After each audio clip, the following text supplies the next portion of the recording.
Okay, let's take a long look at the freight this morning. See where to go, what to do. What are you doing this weekend?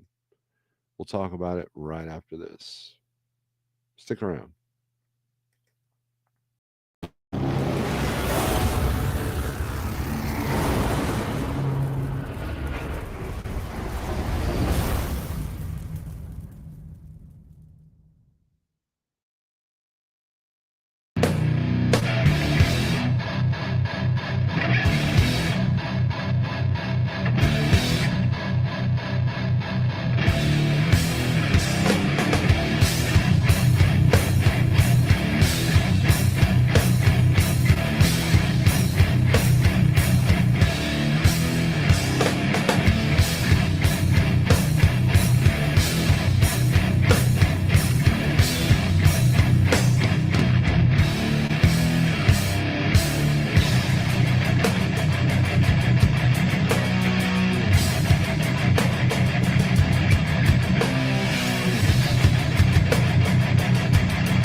Check one. Hey, hey, hey, check. Hey, hey, check one. Good morning.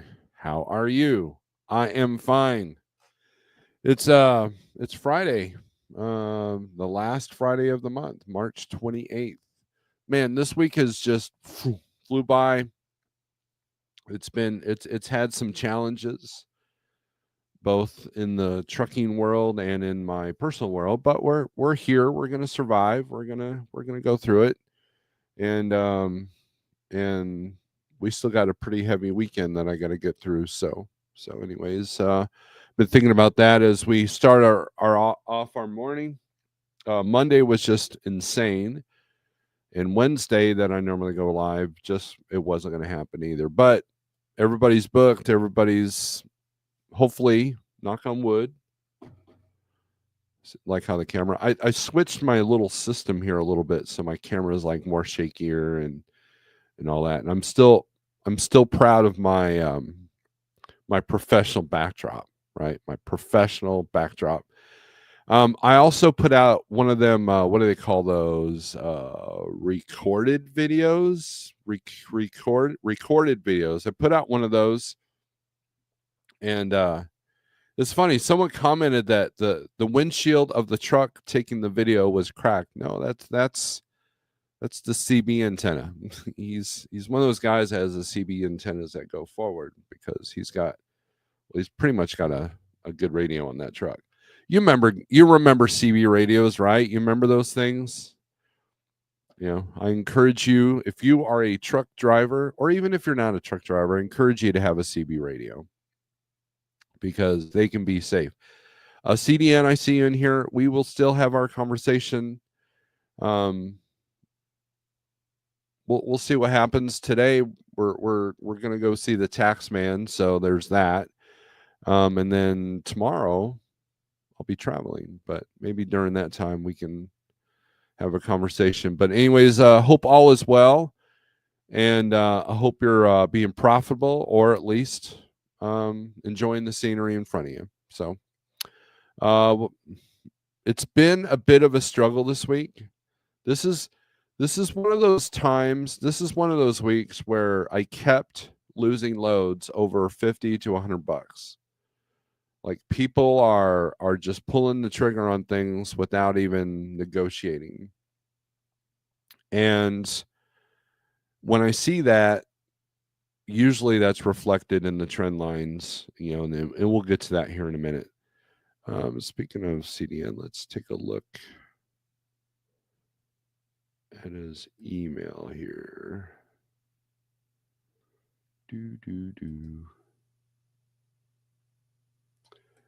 But anyways, so freight, it's weird. Some pockets are, have got a lot of volume, and then other pockets, it's a bit of a challenge to get out. Not because of the volumes, but because the load's messed up. Like I'm seeing I'm seeing a lot of 800-mile loads that pick up at 1 a.m. today or 1 p.m. today, delivers at 6 a.m. tomorrow. I'm seeing a lot of that. I'm seeing a lot of, or the polar opposite, where it's 400 miles and it picks up today and delivers Wednesday. So there's a lot. I'm seeing a lot of that. I'm seeing a lot of team loads, probably results of figuring out that the transit times don't work and it's a Walmart load and you can't really move the appointment that easily. Seeing a lot of multi-stop loads that don't pay as good, if not they pay worse than what a one and done would be in that particular lane. There was one load I saw that was $1,500 that would have taken all week to do. So basically $200 a day. I'm seeing a lot of stuff like that. And a lot of low cancellations. You show up at the shipper and they're like, we don't know who you are and what you're doing here. That kind of stuff. It just seemed like that this week. And I wasn't alone. This is not just me and my own little personal bubble. I've got other drivers telling me things. I put in the rate cons for like trucking and I see that, I get a call, hey, I need to cancel this load. I showed up at the shipper and they don't even know what I'm talking about, that kind of thing. So, I mean, it just seems to be the nature of the end of the first quarter of the year. So there's that. So that's probably part of it. A lot of brokers are emailing us wanting lanes covered.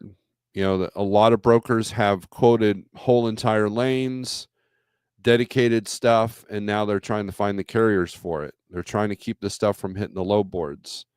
I have a broker that calls me probably 5 times a day, a different agent every time, and one of them actually hit the mark, man. He called me up and he goes, hey, I got this load that goes from here to here.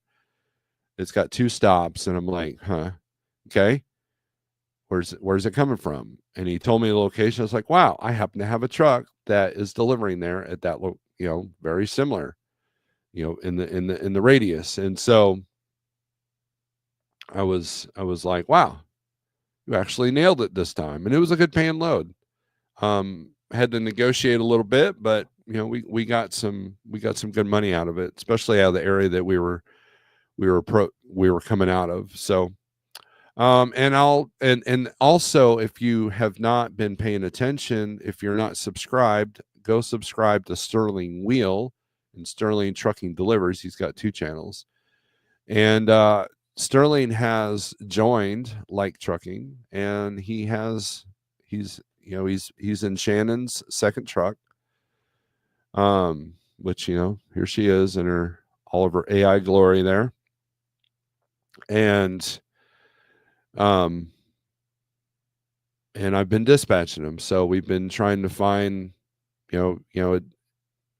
it's been a good experience. So if you want to get a good look at,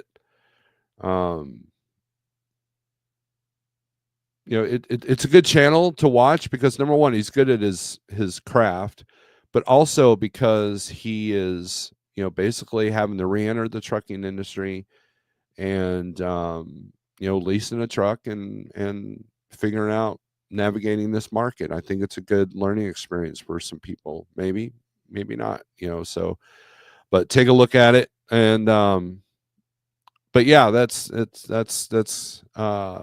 subscribe. So I'm kind of meandering here. Let's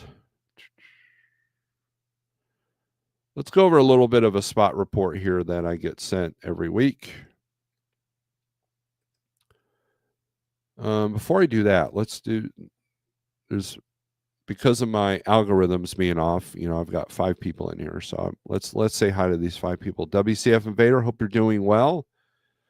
I was just talking about you yesterday too, Sterling. We were talking about your short approach and what you and I used to do when I was dispatching you part time.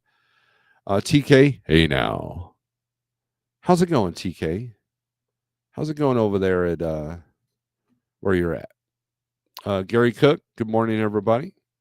Jose, what's up? Mrs. A. Mrs. A is in the house, literally. CDN, good morning. Good to see you, my friend. Shannon, of course, is in here. Josh, the vegan, what's up? Randy's at Matt's. Maybe that's why no one's in here, because everybody's at the truck show, smoozing with the biggies and Randy, did you see my video yesterday or day before yesterday? Did you see my video? I sent you the video.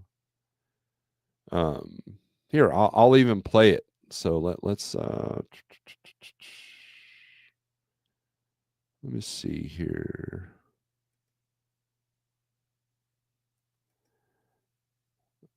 I'm going to open this up here. Safety minute with Snorelord here. Let's do this downloads. Let's see. Do. Man, there's a lot of Raycons.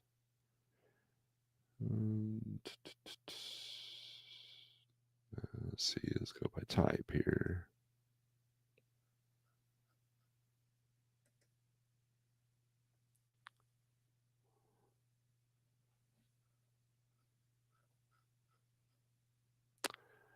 Do MP4. There we go.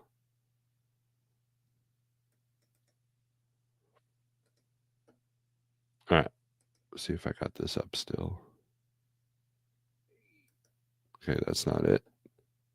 Man, I'm so professional. This is why I have 5 people in here. I am definitely Tim Pool. I am not. Let's see. Oh, you gotta be kidding me, dude. All right. It helps if I knew how to use a computer.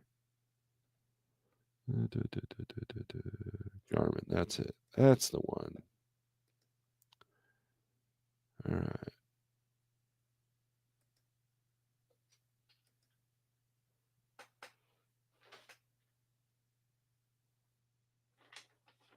Something just fell. Sorry.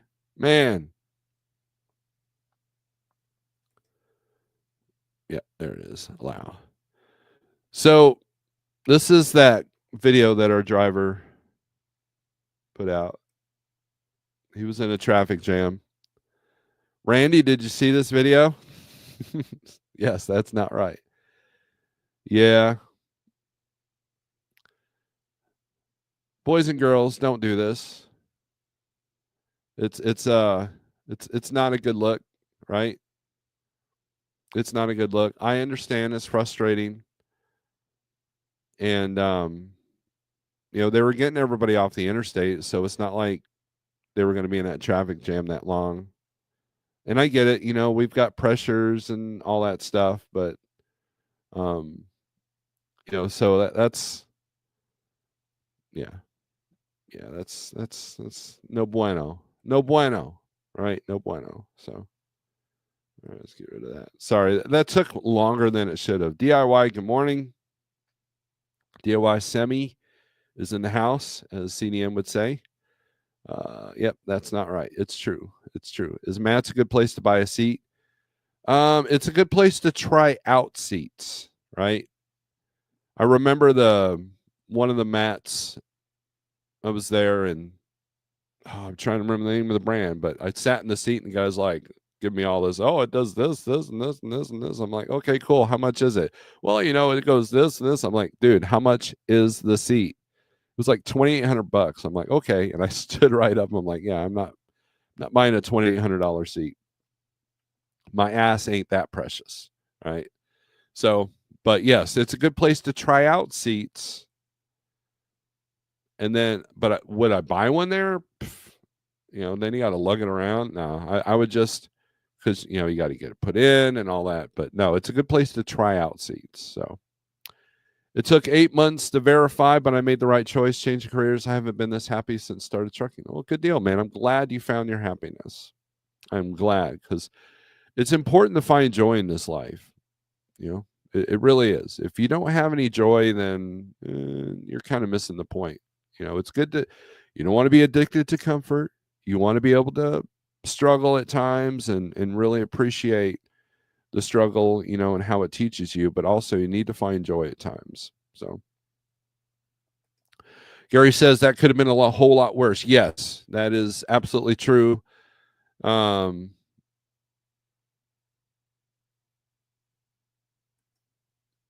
one's going to mention, what giant windshield crack are you guys seeing?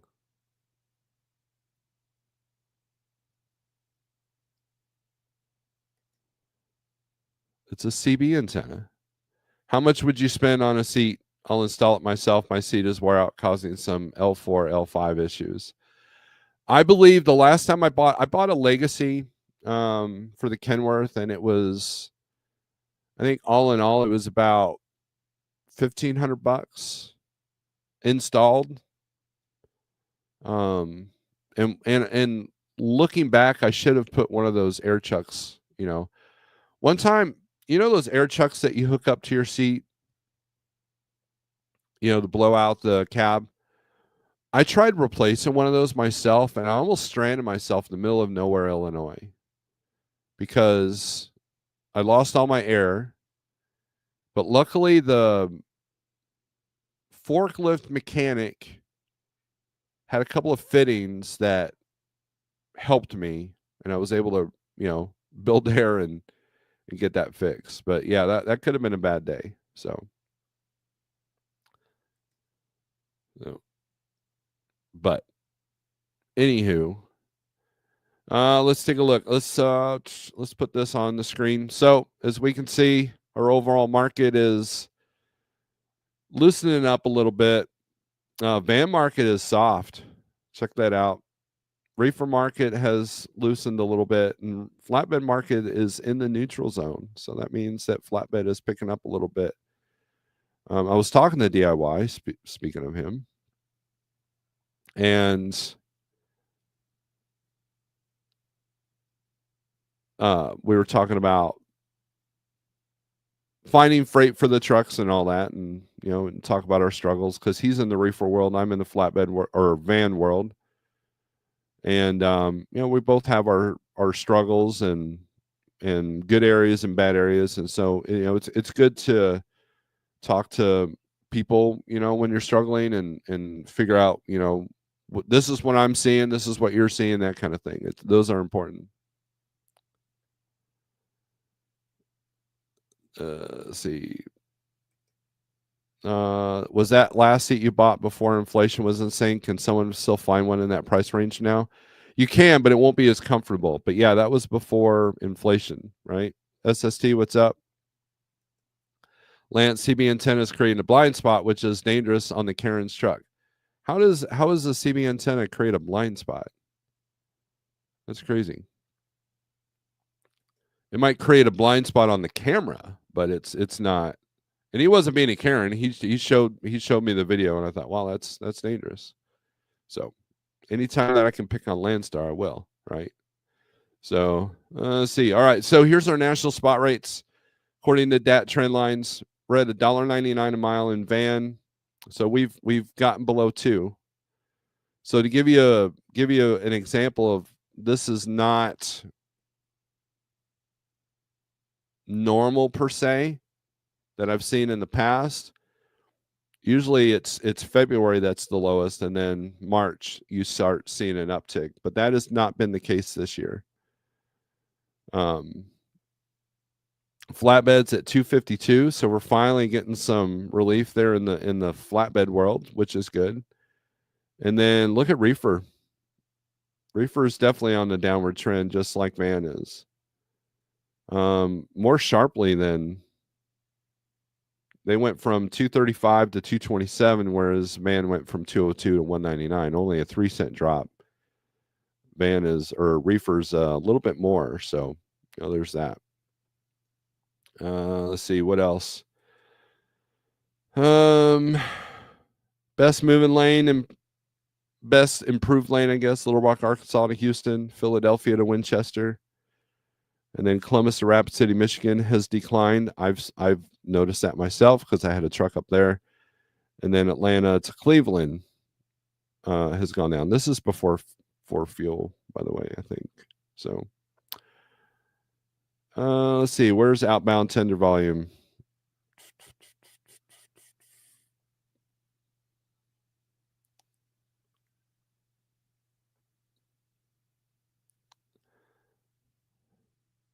So we're basically alongside 2023.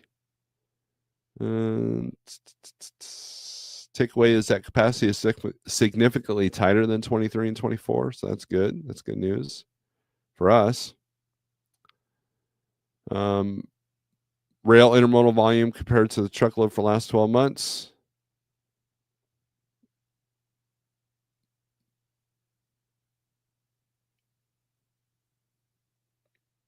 I don't stare at these charts all the time. I just kind of like, yeah, that's kind of what I'm seeing too. Okay, outbound tender rejection, which measures relative capacity in the market, increased to 5.7. So we're almost to that 6% mark. Van outbound tender reject is increased to 5.34. So yeah, volumes are coming up, but the rates still have not reflected that. Flatbed outbound tender reject is decreased to 20%, and the reefer outbound is at 10.36%. Outbound national tender volume is down 8.5 year of year on average, with the dry van segment showing a decline of 11% specifically. I wonder if trend lines will show that as well. Let's see here. Van load the truck down 8.5%, down 34% for the month, but up 67% over the last year. So now what does this all mean? Well, just means that it is what it is, right? It's part of the roller coaster. So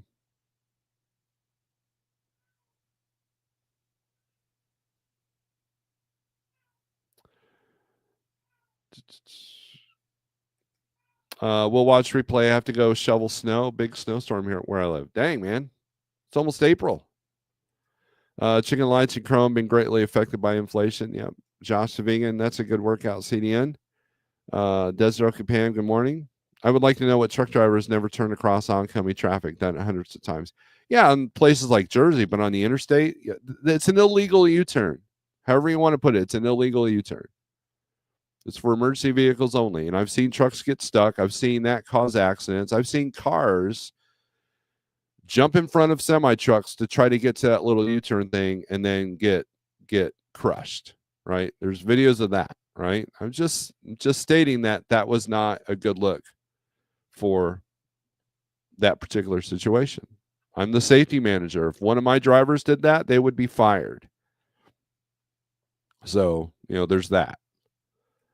So, I cannot believe that not only have the okay.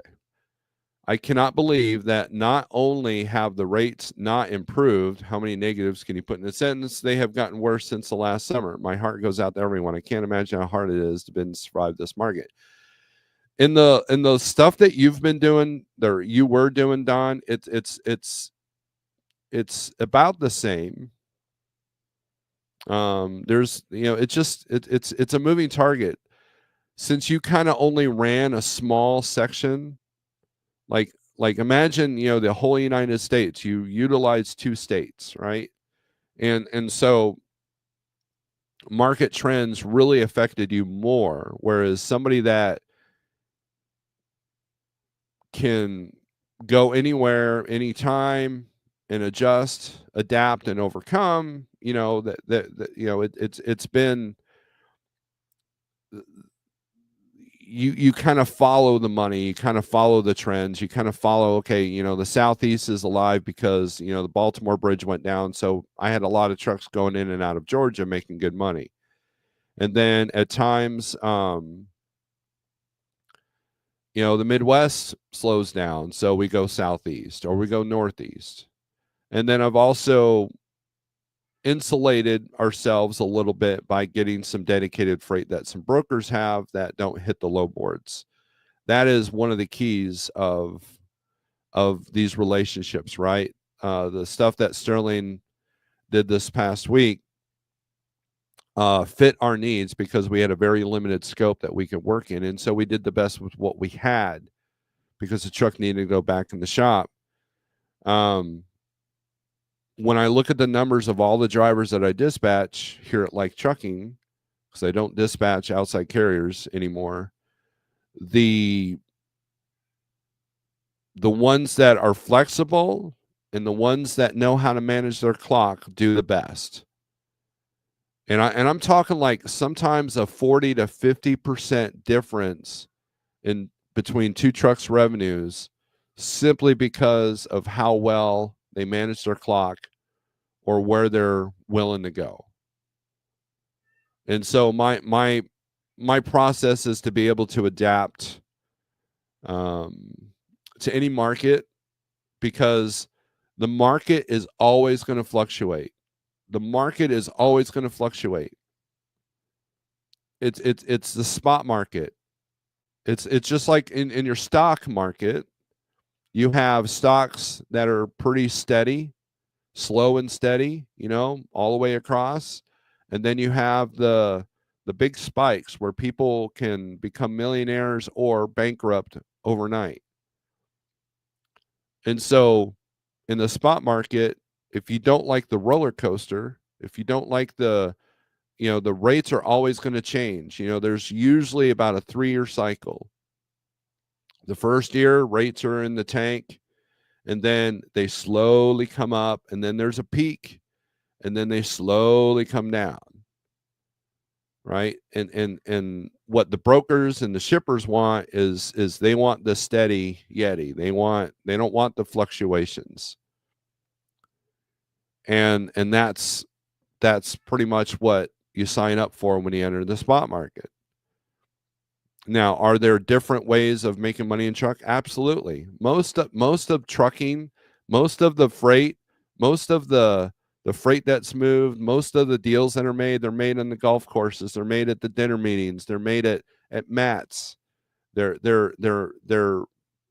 behind the scenes stuff that the low board is the last, it's the last point. It's the tender rejects, right? And when the contract carriers can't cover enough, they put it in the spot market. Perfect example. There's a broker I was using that has their own trucking company. God forbid if a small trucking company does that, but a larger trucking company can obviously do that. They've quoted a big, huge project. They got this huge project, and they're moving 20 loads a day in Ohio. 20 loads a day. And 80% of them are going on their own trucks. Well, maybe it's the other way around. 80% are in the spot, and then 20% of their own trucks are moving it. Either way, they've got it on both ends, right? And the more that they can't haul, the more it goes to the low boards moving these loads. Now, if I'm one of the broker agents that's in charge of moving this huge project, the last thing I want to do is deal with 80 phone calls from people that barely speak English of drivers looking for freight or dispatchers looking for freight. So they want to create relationships with the carrier. They want to say, hey, I've got X amount of these a week. How many trucks can you put on this? We'll do it at this rate. Now, boom, now they just covered like 10 of them, for the week, and that makes their life a lot easier. So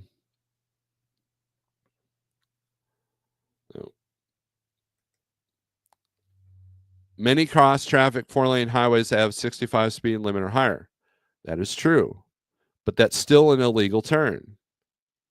That car still had to slam on his brakes. I don't know why you're arguing with me, Lance.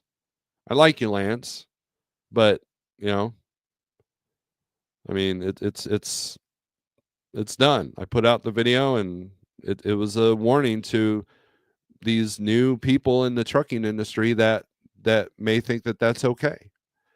Bull of Woods, top of the morning. Good morning.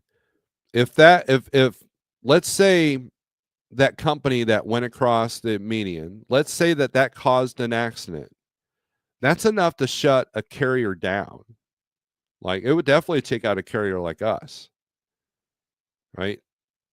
And if you're a one truck operation, I don't care how good your lawyer, if you got one of those, those lawyer retainer companies that hang out the entrance of the pilot and harass you. I don't care how good that service is. They might keep you out of jail, but you're still going to lose your CDL, right? So it's an illegal turn. It's that simple, you know.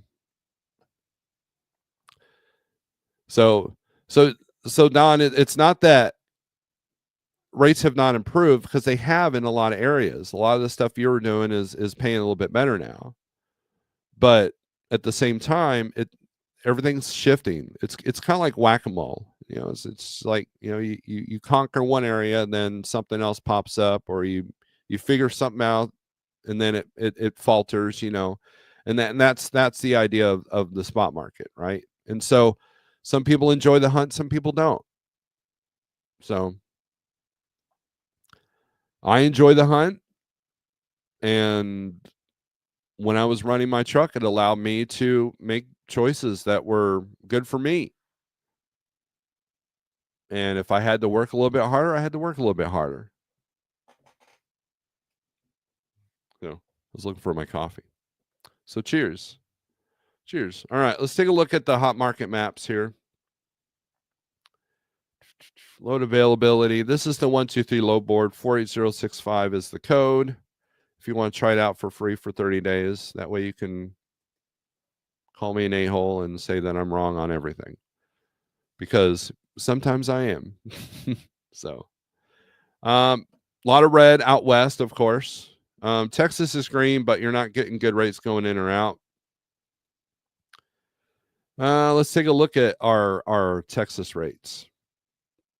Let's see. Let's sort it by highest rate.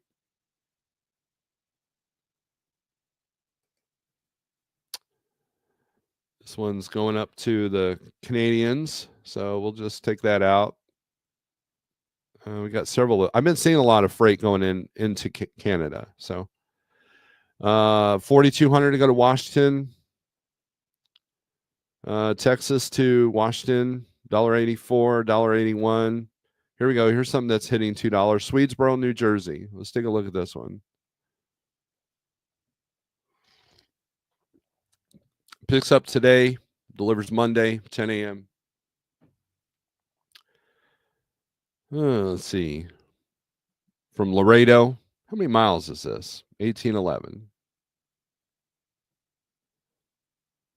Man, that's some hard running right there. Oh, the paper logs, that would be 2 days, but the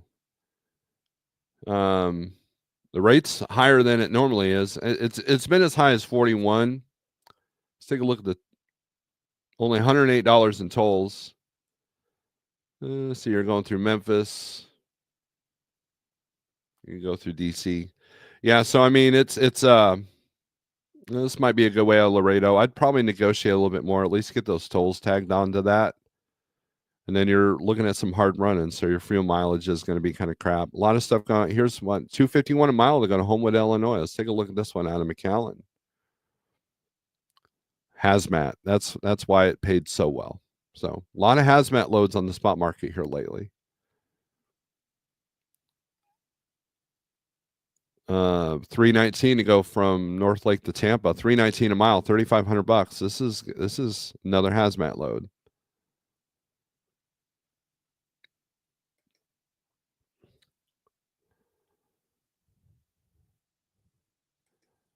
McAllen, the West Valley City, Utah, 3,400 for 1,584 miles.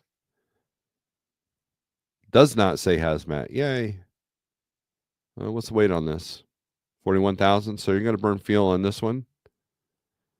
Laredo, Denver for 33.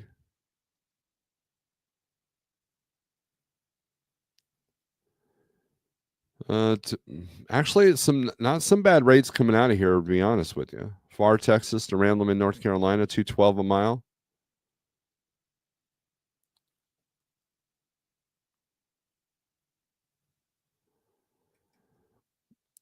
SST, where are we going and why am I in the sand basket?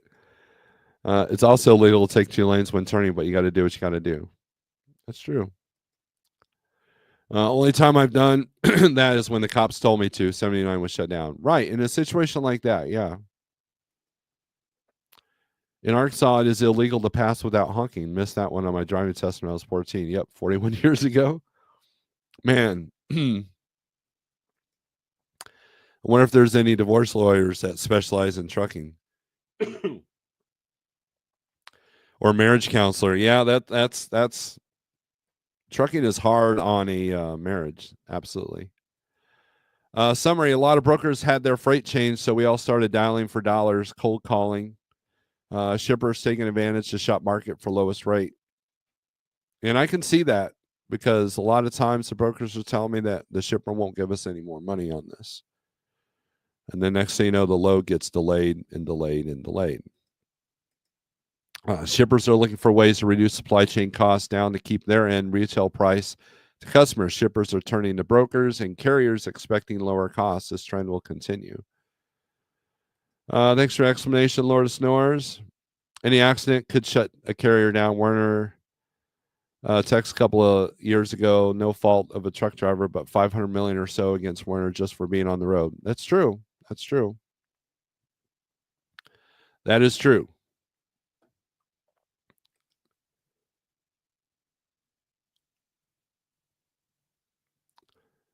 All right, let's take a look at inbound rates going into Texas. $1.54 for Maine. That's a little low, but not unheard of. Washington, another dead area. Chicago, 202 a mile to go to Brownsville. That puts you right on the border. Last time I was in Brownsville, I ended up picking up a hazmat load right out of there. That was back in my Landstar days. 89% above my cost per day, which is set at $358 a day.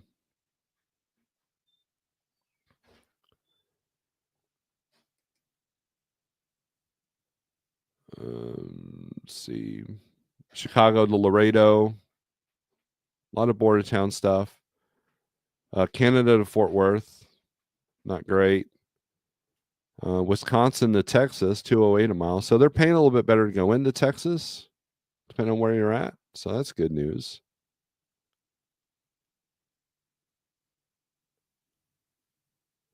This one needs their own pallet jack. I've been seeing a lot of that as well.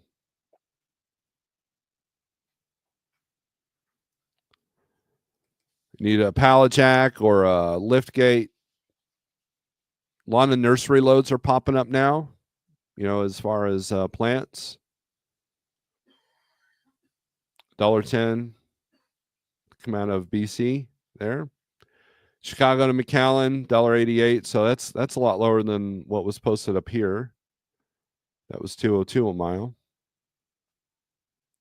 Now we're seeing what I've been usually seeing. Sheboygan to Del Rio, Texas, $1.69 a mile.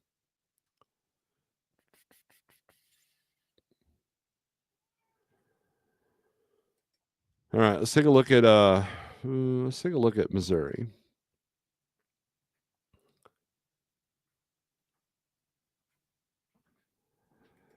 Is it worth it to get a hazmat endorsement? It depends. Can your carrier haul hazmat? At Landstar, and then the company I was with as a company driver here in Springfield, it was required that I had my hazmat. So I only gave up my hazmat about a year after actually about 6 months before I came over to like trucking. I was at Schneider and I did not renew my hazmat endorsement. And so the term worth it, I can't answer that because what is worth it? And if your carrier doesn't haul hazmat, it doesn't do you any good. Like we have drivers here with hazmat, but we don't have our hazmat certification because that increases your insurance quite a bit. And you're really setting yourself up if you got drivers that don't do their due diligence, to the point that like when I was at Landstar and we had to do a hazmat load, it was required that once we had the bill of ladings and the placards, we had to call corporate.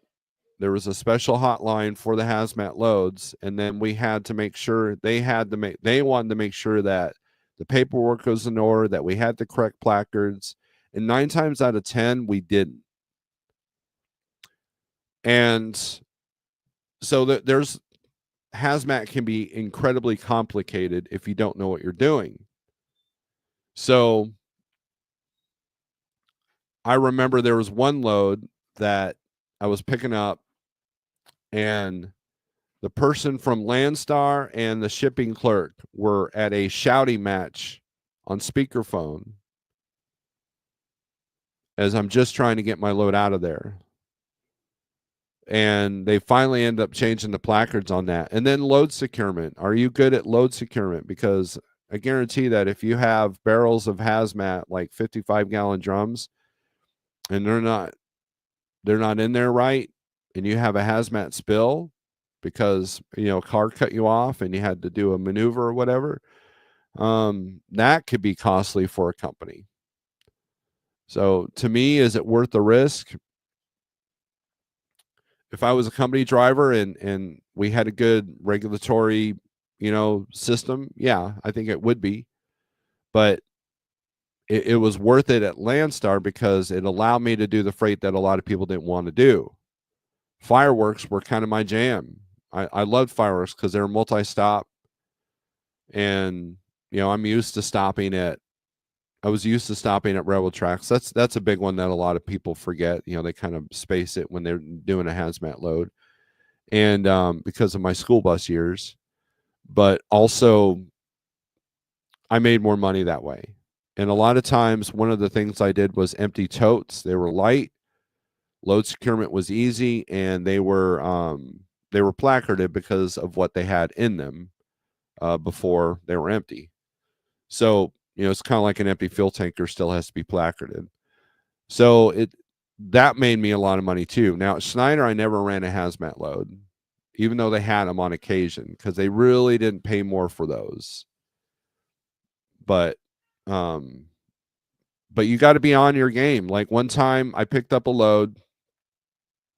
It was Landstar. I was picking up in Tulsa, and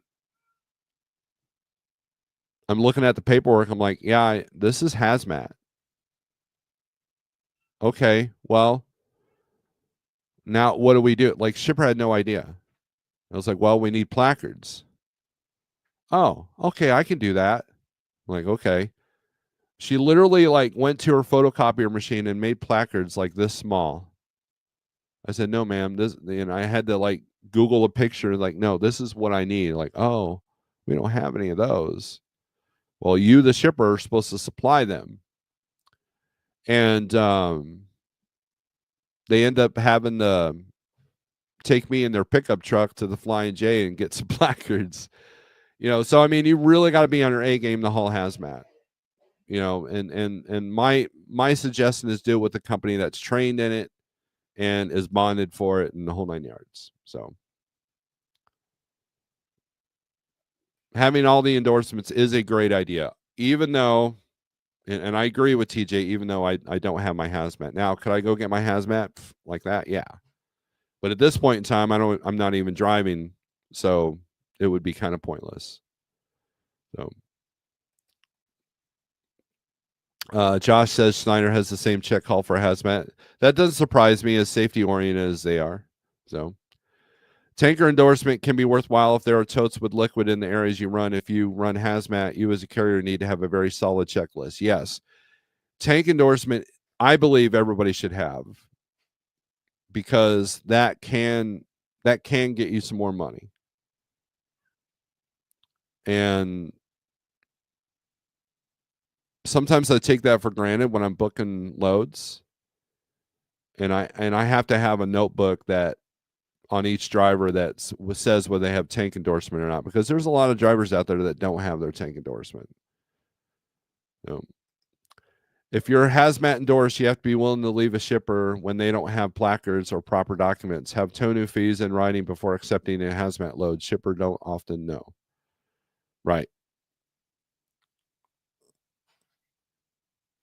Yeah, they were willing to go get the placards with me in tow, so that's why. But one time I called. I was sitting there at the Dallas Fort Worth Landstar yard, and I called on a load, and the agent, I could barely understand her. She was yelling at me, like, "Hey, I'm interested in your load going from point A to point B.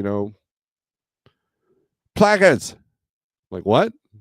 Do you have placards? You must supply placards. I'm like, excuse me? What are the details of?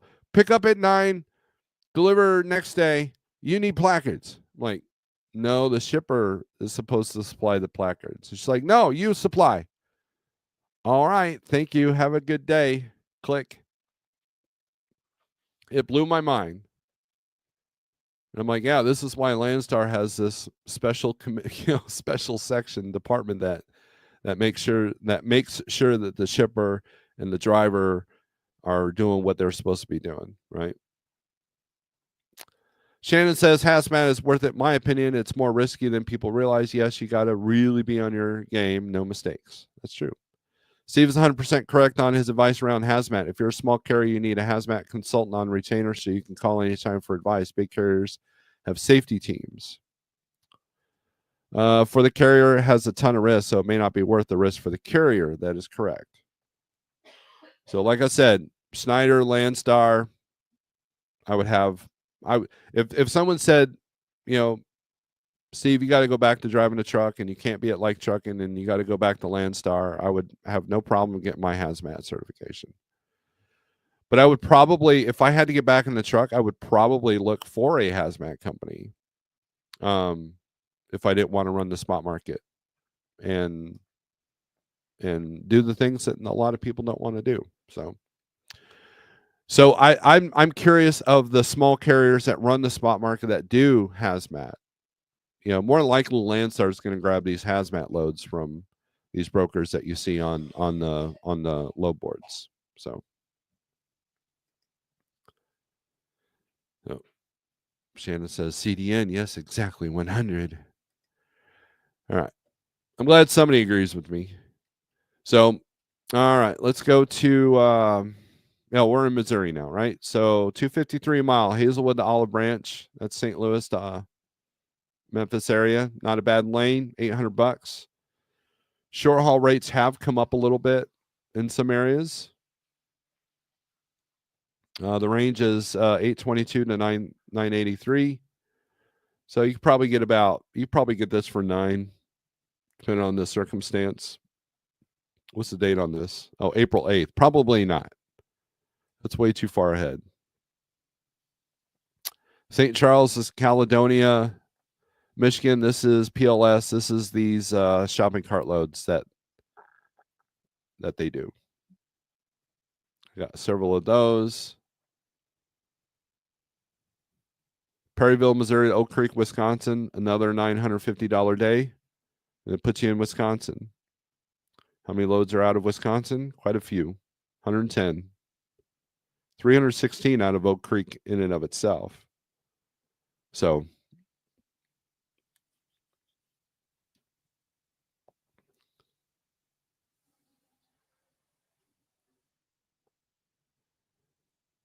picks up at 12 on Saturday. So probably get $1,000 for this, possibly.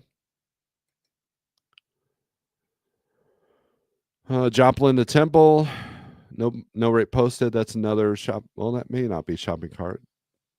Obviously, it's not. It's not Joplin, or it's not St. Charles. St. Louis, Miami, 230 a mile. That's too low. Picks up at 10 a.m. on a Saturday. Delivers Monday at 9 a.m. And it's beer. So watch your beer permits. Go to your websites and figure out if you need permits to go through and pick up and deliver in these states. Here's Salem to Las Vegas.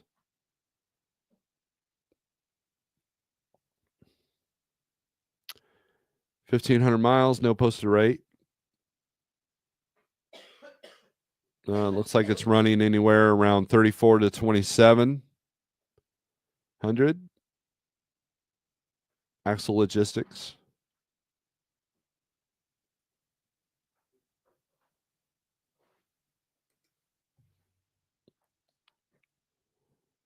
Let's see, St. Louis, LaPorte, Texas. Yeah, let's do this here. Sort by highest rate. What's the highest paying thing coming out of Missouri? $1.96 a mile, $4,400. St. Charles. Let's see where the stops are. See if they've listed them. Pitt, Meadows, BC. That's going up to Canada. So we'll take that out.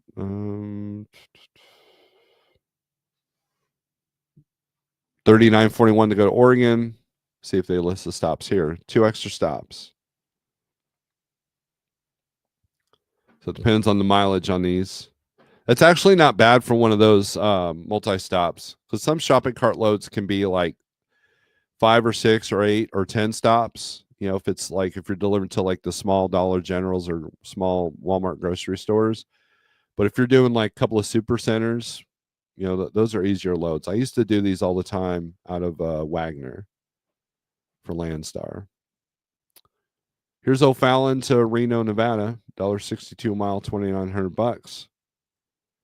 28,000 or 15,000 pounds. Picks up today, delivers Monday. Cargo Chiefs got this at 32. They're at 29, so it needs to come up a little bit. Automotive parts. Green screens is not available at this time. Interesting, but $1.80 wouldn't be too bad if you had to go home. Bunch of stuff going to Utah.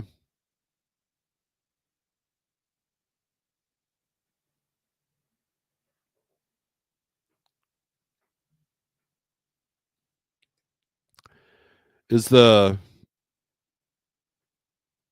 Bowl of Woods, is the red showing in the west exclusively van or is it reefer? This is van. If we do reefer,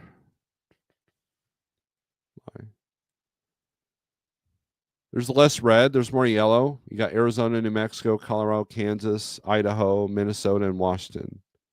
Not as much red out west. You know, we'll take a look at outbound reefer rates coming out of Phoenix or Arizona. Oh, here's $22,000. This is probably a typo. 207 a mile to go to Connecticut from Yuma. But the real magic is probably the short haul. Let's take a look at the short stuff. So highest rate per mile.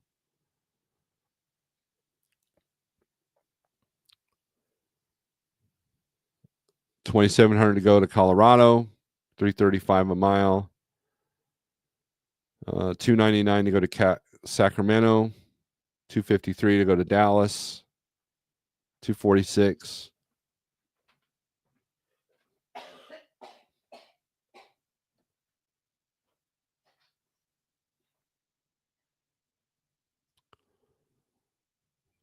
Some produce coming out of Nogales, and Yuma, Phoenix, Little Rock. This is a good load. I would take this. Oh, it's got several stops. So to answer your other question, have you seen an increase in multi-stop loads the last couple of years? Yes. Yes.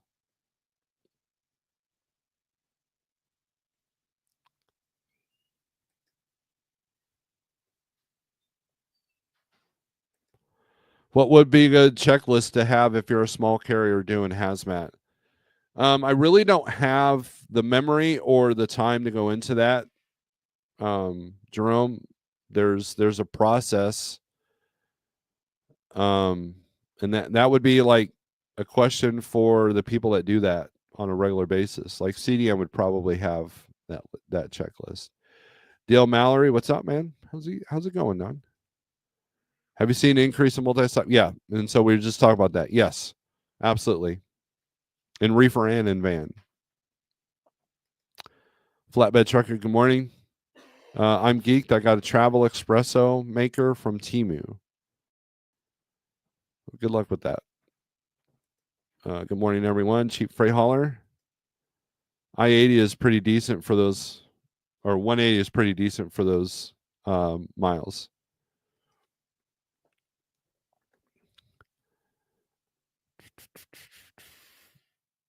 Yeah, for van, absolutely.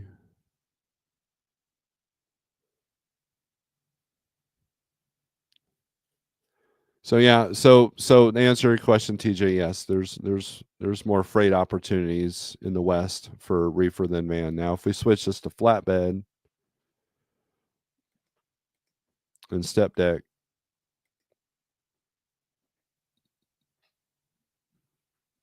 California and Oregon have finally turned yellow, but they were red for the longest time. But Southeast, it's where it's at. You've got 2,400 loads outbound in Alabama right now in flatbed and step deck. This is 1, 2, 3 with the lower load counts, right?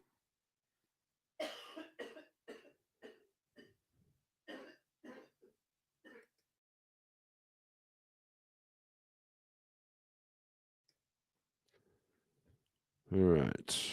So yeah.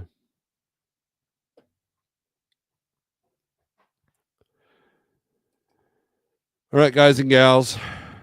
I've annoyed you long enough. 48065 if you want to try out the 123 low board. Freight market is doing its thing. Let's take a look at DAT trend lines or low counts right now. Florida's increased on the outbound, so that's good news. I've been getting some better rates than normal out of Florida. Georgia is pretty even. Illinois is more in than out. Indiana is a little bit, they're about even. Let's take a look at Ohio. Ohio is 1070. Yeah, so Midwest is kind of slowed down a little bit, which usually happens around the end of March. So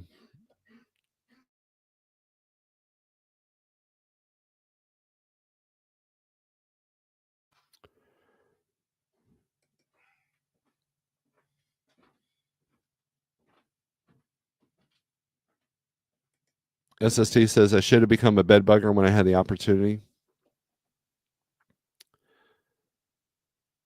Yeah, I know a guy that did very well with that. Great show, boss. Wish everyone nothing but the best. Good deal. Corn pop. Like truck drivers are illegals destined for El Salvadorian prisons. Awesome. We got our troll. There's like 4 billion videos. I think you can look it up on YouTube, and you chose this one. That's awesome. That's awesome. Thank you. I should go play the lottery. So, with that being said, strength for today over tomorrow, and hopefully we'll see you Monday. If not, we'll see you next week. So, with that being said, peace. Peace be with you.